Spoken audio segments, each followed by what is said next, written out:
The interests of capital and wage labour are diametrically opposed.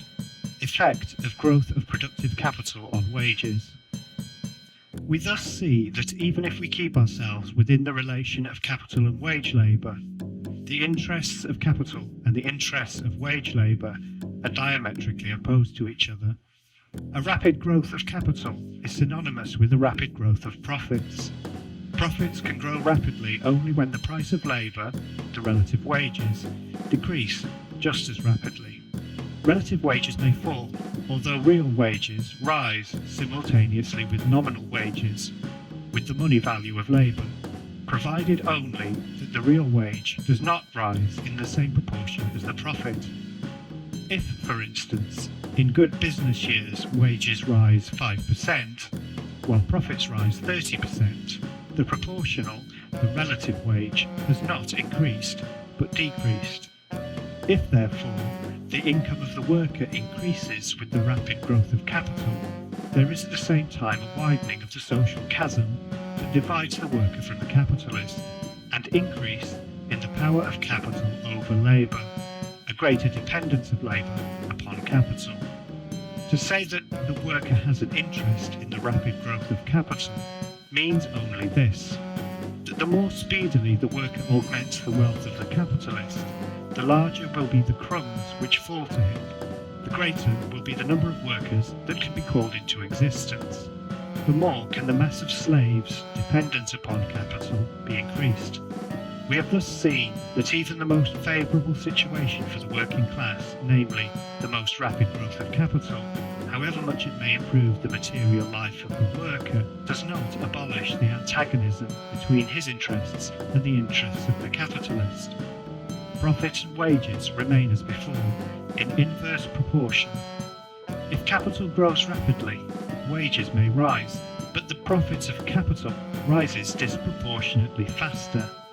The material position of the worker has improved, but at the cost of his social position.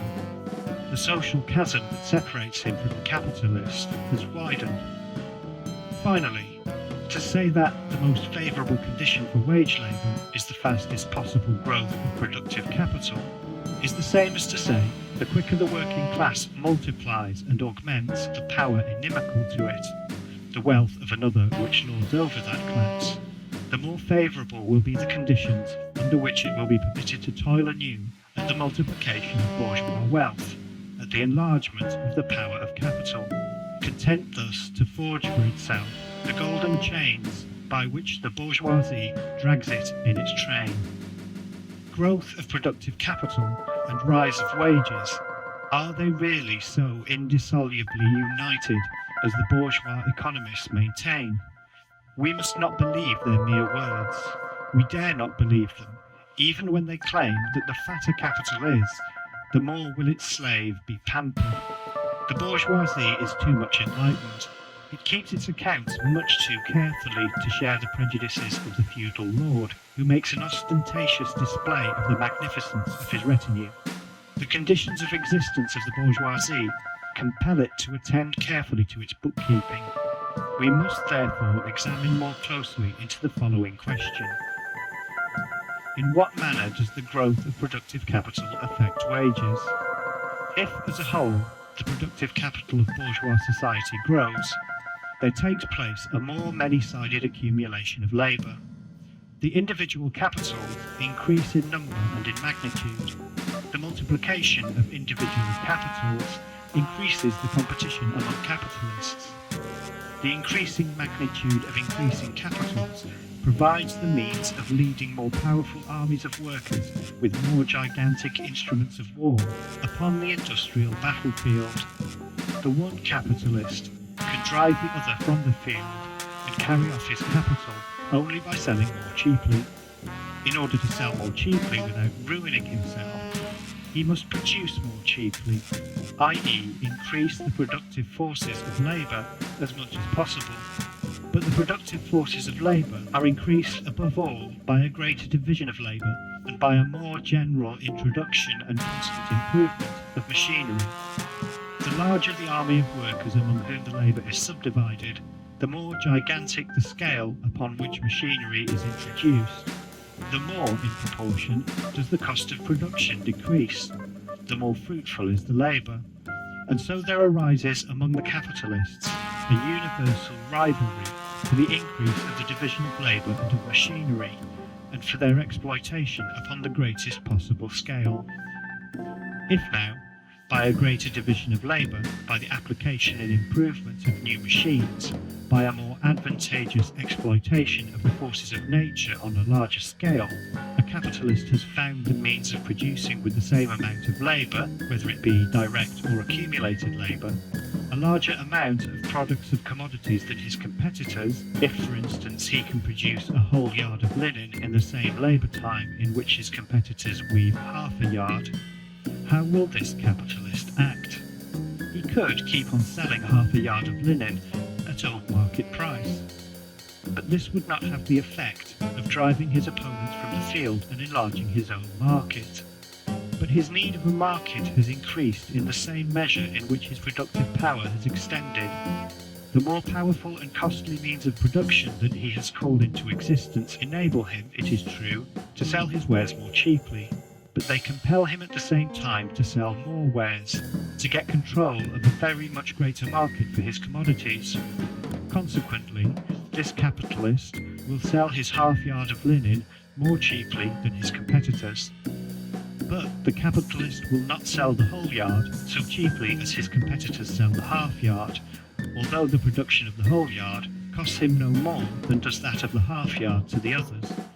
Otherwise he would make no extra profit, and would get back in exchange only the cost of production. He might obtain a greater income from having set in motion a larger capital, but not from having made a greater profit on his capital than the others. Moreover, he attains the object he is aiming at if he prices his goods only a small percentage lower than his competitors. He drives them off the field. He wrests from them at least part of their market by underselling them. And finally, let us remember that the current price always stands either above or below the cost of production, according as the sale of a commodity takes place in a favourable or unfavourable period of the industry. According as the market price of the yard of linen stands above or below its former cost of production, will the percentage vary at which the capitalist who has made use of the new and more faithful means of production sells above his real cost of production. But the privilege of our capitalist is not of long duration. Other competing capitalists introduce the same machines, the same division of labour, and introduce them upon the same or even upon a greater scale. And finally, this introduction becomes so universal that the price of the linen is lowered not only below its old, but even below its new cost of production.